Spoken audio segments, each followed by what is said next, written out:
Comenzamos Quién es Quién a través de Diamante FM 98.7 y Canal 5. Gustavo Bonescayán, que le habla de salud, le agradece que unas más esté junto a nosotros compartiendo este programa el día de hoy. Recibimos a la diputada Betiana Díaz del Frente Amplio. Gracias por estar en Quién es Quién. Bueno, muchísimas gracias por esta invitación. Es un gusto poder estar acá. Diputada y senadora electa, así que dentro de poquitos días ya le cambiamos. Por sacarme un saco y ponerme el otro. Sí, ponerse como se dice habitualmente. Éxito para un gobierno del Frente Amplio que asume el 1 de marzo. Imagínense que esta entrevista la repetimos 1 de marzo de 2030. Sí. ¿Qué es éxito si esta entrevista se hace en 1 de marzo de 2030? Y el éxito va a ser reducir la desigualdad, reducir los niveles de pobreza infantil y mejorar la calidad de vida de los uruguayos en aquellos aspectos básicos donde el Estado tiene que intervenir y tiene que garantizar para que la gente pueda ejercer sus derechos. El derecho a la salud, a la educación, a vivir seguros, a tener una buena convivencia. Yo creo que el éxito pasa por ahí. Un poco en realidad no es repetir el esquema, ¿no? Pero es que cuando uno pase raya, la mayoría, las grandes mayorías, lograron vivir mejor que antes del 1 de marzo del 2025. Ese va a ser el éxito. ¿Las grandes mayorías son los que menos tienen? No, son las grandes mayorías. Los que menos tienen un foco especial puesto por el gobierno hoy, porque son situaciones donde se requieren mayores niveles de intervención y acompañamiento, y también de inversión, ¿no? Y hay que tomarlo así, como una inversión y no un gasto, porque tiene que ver con la convivencia en sociedad, que es lo que pasa con las personas que, bueno, si el Estado deja de atenderlas, automáticamente salen de la inercia de vivir un poquito mejor, de estar conectadas a la educación, la salud, los servicios, la formalización y caen automáticamente. Le preguntaba porque en este periodo se hablaba mucho de que este gobierno apuntó el saliente a los Maya Oro, sí, y el resto no. Usted hace como 3 categorías, los Maya Oro, los que menos tienen y los del medio. Sí, claro, la clase trabajadora, digamos. Usted apunta, ¿no?, a los del medio de los que menos tienen. Sí, sobre todo. Los Maya Oro, sí. No, los Maya Oro también, a ver. Primero que lo de la apuesta a los Maya Oro fue un planteo que hizo el propio presidente Lacalle, ¿no? En esta teoría de un poco el derrame en el que se apoya, decir, bueno, si a los que tienen más le va mejor, van a generar más trabajo, mejores condiciones, más salario. Bueno, algunas de esas cosas sucedieron un poco. Hubo una gran transferencia del Estado al gran capital en términos de exoneraciones, atención, inversiones, contrataciones. Tenemos más empleo, tenemos más pobreza. Esa es la contracara de estas políticas, ¿no? Es decir, hay un empleo mucho más precario, aumentó el empleo informal en detrimento del empleo formal, y además se contabilizan como empleo, que también se contabilizan así antes, pero que el Estado desplegó una serie de dispositivos de trabajo que son prestaciones sociales, ¿no? Como por ejemplo los jornales solidarios, que te mueven la aguja en un país como el nuestro, tener por año y casi 90.000 personas que pasan por ese programa, que yo creo que hay que mantenerlos, ese tipo de programas. ¿Hay que institucionalizarlos esos programas? Sí. ¿O depende de la voluntad del Poder Ejecutivo? Nosotros tuvimos, por ejemplo, no hicieron nada nuevo en ese sentido. Bueno, no existían los jornales solidarios. No, lo que existía era el Uruguay Trabaja. No era tan amplio como los jornales solidarios. No, por eso era mucho más focalizado, además tenía otros niveles de acompañamiento. Nosotros, por ejemplo, votamos la creación del programa Oportunidad Laboral, que es conocido como los jornales solidarios, ¿no? Y una de las cosas que decíamos era, bueno, ¿por qué, ya que las personas aportan al BPS, no se les descuenta lo del Fondo de Reconversión Laboral, que es un 0,0? Y ya de paso pueden acceder, después de que hacen el pasaje por ese sistema, a una capacitación que les dé una herramienta para decir, bueno, yo el día de mañana pasé por acá, porque es verdad que pasar por programas de este tipo, por lo general mejora la trayectoria de las personas. ¿Los jornales solidarios siguen y en la órbita de presidencia como está ahora o cambia eso? Bueno, eso es parte de lo que hay que rever, ¿no? Porque nosotros llegamos a tener jornales solidarios de 6.250 pesos por mes. Eso realmente es algo que no podemos permitir. ¿Ustedes cuál sería el monto de un salario mínimo? Y bueno, las intendencias de Canelones y Montevideo lo que hicieron fue tomar parte de la base de lo que era la oportunidad laboral y reforzar con sus por ejemplo, en el caso de Montevideo con el ABC, en el caso de Canelones también, tener una prestación un poco mejor en términos salariales, que se acerca y supera el salario mínimo nacional, pero que además tienen también ese otro esquema de acompañamiento en cuadrillas, que no solo es ir a cumplir con esas horas de trabajo, sino generar el hábito de trabajar todos los días, de llegar limpio al trabajo, de llegar sobrio al trabajo, de mantenerse, de avisar si tengo un problema y voy a llegar tarde. ¿Está bien que no se pueda repetir como pasaba ahora? O sea, quien participa en el plan después no puede repetir. Bueno, yo creo que en realidad la aspiración de todos es que una vez que uno pasa por ese programa o pase por otros, porque por ejemplo, muchas de las trayectorias, cuando se crea el acceso, que es lo que terminó de suplementar la eliminación del Uruguay Trabaja, porque acceso sí se tenía como un esquema de sustituir Uruguay Trabaja, lo que se genera es, bueno, lo ideal hubiera sido pasar por este programa, tener este contacto con la formalización laboral y seguir a otras cosas, a otro programa y bueno, y luego la ya... órbita no es presidencia, no la convence mucho presidencia. En la lógica de la autonomía progresiva. No la convence mucho que esté en presidencia. Bueno, no, la verdad es que yo creo que ahí tienen que participar el Ministerio de Trabajo, capaz que es algo interinstitucional, ¿no? Como fue, que estaba y más a bien través como de la en el... está bien eso. Sí, yo creo que sí, ¿Y primero, le emplearía más personas que 90.000? Y bueno, yo creo que una de las urgencias que tenemos es, cada vez que se abría un llamado, se anotaba hasta más gente de la que figuraba como desempleada en los departamentos, ¿no? Entonces, bueno, hay una urgencia de trabajo y particularmente hay zonas que están mucho más complicadas. Al norte del Río Negro está clarísimo. ¿Usted ve un número que es muy superior a 90.000 entonces para ampliar? Y yo creo que deberíamos ampliarlo, sí, pero tampoco tengo los datos concretos Pero hoy cerrados. 150.000, 180.000. Y hay que estudiar primero el mercado de trabajo y las posibilidades que hay, porque también esto va a estar complementado en el gobierno de Yamandú con las becas laborales para jóvenes. Pero eso Que para un eso sector de la también, población. por eso, pero digo, quieras que no, los mismos que se presentan como posibles beneficiarios muchas veces tienen la misma característica. Hay ¿no? también jóvenes, más veteranos, ¿no? Que hay de todo, ver la pero oportunidad. es un país que tiene mucho veterano que además tiene que, a veces no llega a jubilarse y en algunas zonas donde hay mucha informalidad es muy complejo realmente. Usted definía éxito como que si esta entrevista se repite en 2025 no haya desigualdad o no haya tanta desigualdad. Se haya reducido. Ahí está. La desigualdad. ¿Se puede lograr reducir la desigualdad sin tocar los impuestos?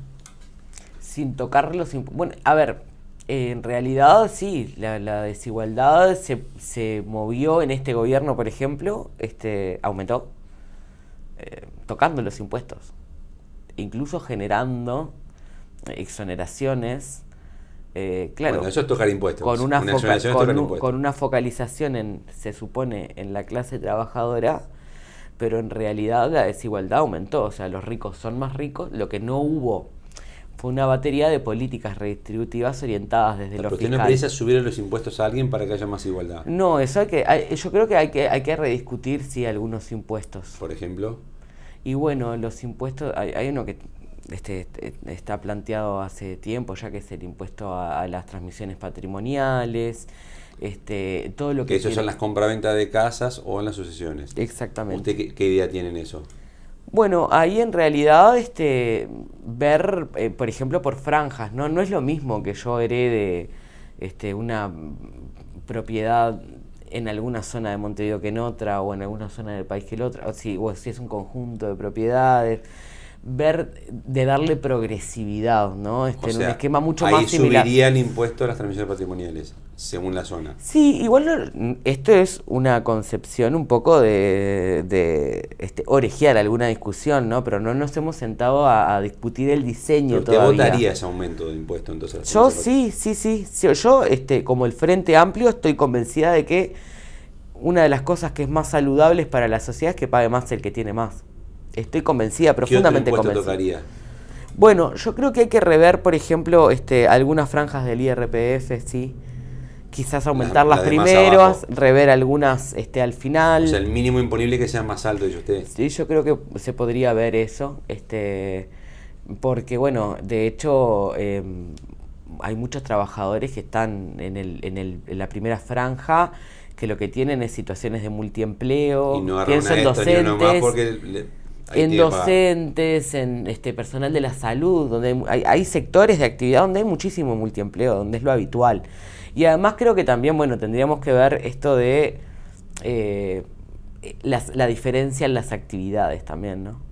Por eso mismo, porque... O sea, no como esa, ahora que a tabla rasa, que es por el monto. Yo creo que hay que ir cada vez a cosas mucho más personalizadas. ¿A qué actividad le pondría el IRPF más alto para que no empiece a pagar? ¿Cómo? ¿A qué actividad le pondría el mínimo no imponible más alto? No, bueno, yo creo que hay que ver dónde hay multiempleo, por ejemplo, la salud, la educación, que es de lo más habitual para el multiempleo, ¿no? No habla de los médicos ahí, habla del No, personal hablo más médico. que nada bueno, pero los médicos muy jovencitos también, ¿no? No ganan. No, pero también es cierto que los primeros años tenés sí una situación de multiempleo y de precariedad, dependiendo muchas veces de la especialización. O sea, la idea que maneja entonces es subir el mínimo no imponible en general y en algunos casos en particular aún subirlo más según el tipo de actividad. Sí, yo creo que sí, deberíamos ir por ahí. Y eso, de hecho, en realidad, la fiesta alguien la paga siempre, ¿eh? Sí, ¿Quién claro. paga esa fiesta? Bueno, yo lo que digo es que aquí hay que aumentar la progresividad también, ¿no? Es decir, las últimas franjas también.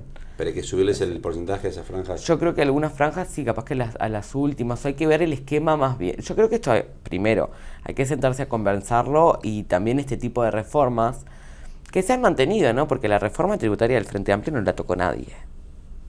Nadie. Ellas no lo eliminaron, el esquema de IRPF no lo cambiaron, lo único que hicieron fue aumentar algunas deducciones para que se genere esto también.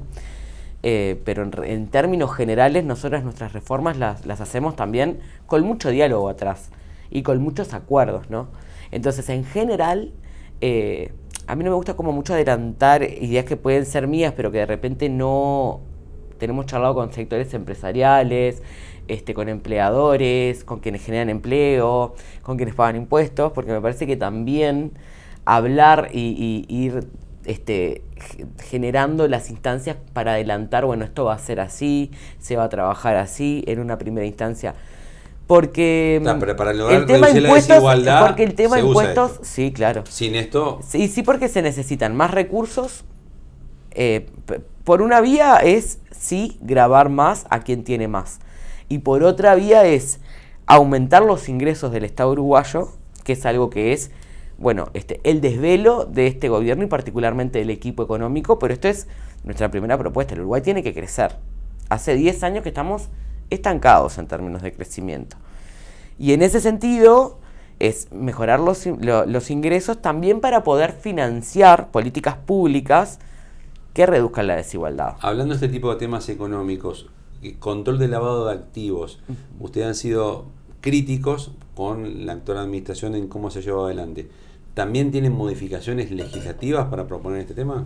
Nosotros venimos en realidad con algunos planteos concretos que están en las prioridades del Frente Amplio, que tienen que ver con modificar, por ejemplo, la ley de lavado de activos, que es la que fija los umbrales para los pagos a través de inclusión financiera, ¿no? Que se habilitó el uso de efectivo, que hoy, así como vino aumentando en la unidad indexada, están $120.000 más o menos. ¿Y ustedes lo quieren bajar a...? Y nosotros lo que planteamos son montos más razonables, porque en su momento, cuando nosotros lo fijamos en 5.000, era otro Uruguay, era otra realidad, estaba enfocado a otras cosas. Muy abajo estaba eso. Estaba muy bajo, pero pensamos en que si está enfocado en comprar un autito o de repente hacer una entrega para alguna compra de una llave de un local comercial. ¿Un número que se le ocurre o qué? Y ahí cercano a los $20.000, $30.000, no mucho más, ¿no? Esto también lo plantea el senador Vergara, que más o menos el monto podría llegar a estar por ahí. Creo que es parte también de lo que hay que sentarse a ver, porque hoy tenemos, por un lado, la flexibilización del uso de efectivo, que la gente que tiene plata mala vida le ha facilitado la vida muchísimo. También a los profesionales que son sujetos obligados les ha bajado mucho la percepción del riesgo, y esto ha tenido un impacto muy fuerte, lo viene diciendo una de las unidades que tienen independencia técnica en el Banco Central del Uruguay, que no es que son designados por ningún gobierno, son especialistas que son de la Unidad de Análisis y Riesgo Financiero. ¿Y los sujetos obligados los ampliaría? Están declarando menos, hay menos reporte. ¿Pero usted ampliaría la cantidad de sujetos obligados a declarar operaciones de lavado? Bueno, nosotros en realidad lo que planteamos es reforzar los controles, sí, y poner dos focos. Esto lo veníamos hablando con el actual presidente de la CENACLAF, de la Secretaría Nacional Antilavado, Jorge Chediak. Trabajamos muy bien en el marco de la Comisión de Lavado. Lo que pasa es que es cierto que en términos legislativos logramos avanzar muy poquito, yo creo que por cuestiones de voluntad política del Poder Ejecutivo. ¿Y usted quiere modificar? Nos venían planteando algunos sectores donde se identifica más riesgo, hoy particularmente, ¿no?, con toda esta situación regional también, que son la construcción y la venta de autos de alta gama, que es donde por lo general la gente que está vinculada a estas actividades delictivas, que son precedentes del lavado, la trata de personas, el narcotráfico, bueno, algunos otros tipos de negocios. Usan para lavar el dinero habido de esos. Para ingresar al sistema financiero, ¿no? Que es la preocupación, por eso tanta inversión en el esquema profesional de ingreso. Hoy va por todo el boom de construcción que hay en Uruguay y por los autos de alta gama que no tienen los controles que tienen que tener. Claro, eso es una sugerencia que nos había hecho la Secretaría ya, y yo creo que sí, nosotros ahora en realidad tuvimos la evaluación mutua y hay que ver con los resultados de la evaluación mutua cuáles son también las recomendaciones. O sea, usted votaría una ley que amplía a empresas los controles, sí, y a autos de alta gama el control.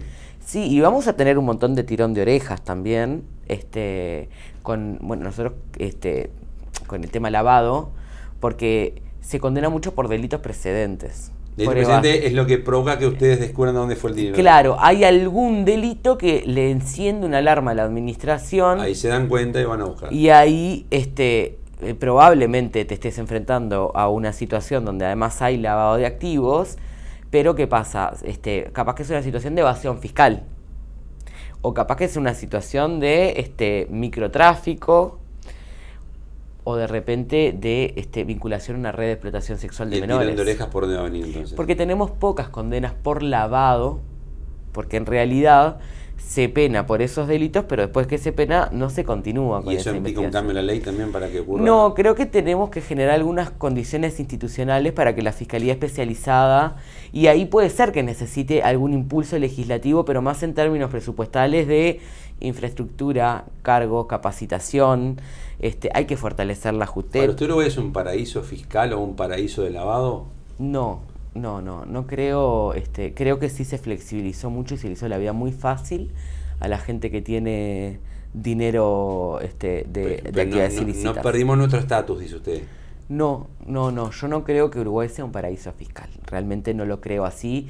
Creo que además hay una continuidad institucional por parte de este gobierno, vuelvo a decir, de las grandes reformas que hizo el Frente Amplio, y a nosotros nos costó muchísimos años salir de esa categoría. Es más, la ley integral de lavado de activos tiene una historia muy peculiar, que surge a partir del escándalo de los papeles de Panamá. Se venía hablando de esto, pero no había un marco integral normativo. Panamá hasta hoy no logra salir de ese estatus, ¿no? No, claramente. O de lista gris, o como le quieran llamar, pero sí ahí dando vuelta. Y ahí en realidad lo que hicimos fue, con ese momento, con la JUTEP, con la CENACLAF, con el Poder Ejecutivo, con el Parlamento, ordenar todo lo que había suelto de leyes, normas, decretos, para poder tener un marco integral.